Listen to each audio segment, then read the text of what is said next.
Good day to you and welcome to another Paddocks Club video tutorial. Today I want to talk to you about penalty provisions in sectional title schemes and where they're best placed.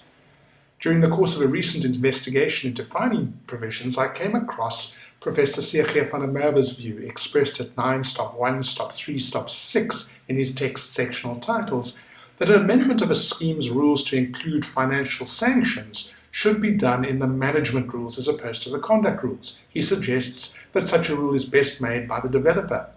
But if it is to be done by the body corporate by subsequent amendment of the rules, it should be done by way of an amendment to the Annexure 8 rules, in other words, the management rules, which amendment he confirms can only be effected by way of a unanimous resolution. He identifies this fact, the requirement for unanimity, as the very reason that financial sanctions should be included in the management rules rather than the conduct rules, and he gives an example of a suitable rule. So, when you're working with a scheme which has difficulties, which you think can be cured by creation of a rule that allows the trustees to impose financial sanctions, you should recommend that this be done by way of a management rule rather than a conduct rule.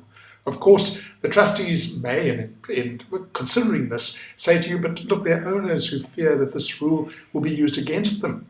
And so they will definitely frustrate the body corporate's ability to make a unanimous resolution. All they have to do is come and vote against it. You could mention to them that the Act does provide for the body corporate to obtain a unanimous resolution by way of an application to the High Court, if this is necessary. And these might be perfect circumstances for that. They may decide that this is too expensive, but it would be better if they made a decision of that nature against the background of your suggestion that such a provision should not be in the conduct rules if this is at all possible.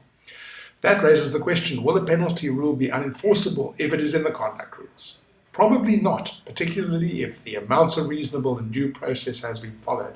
But it does, in my view, open the rule up to the possibility that it could be attacked by an owner.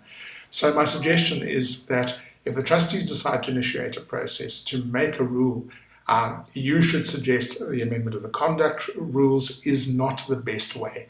And if they do it anyway, that's absolutely fine, but then make very sure that they follow the procedures very, very carefully and, in your view, that the amount of the fines is reasonable. Thank you for joining me, and if you have any questions, let's deal with them in the discussion forum.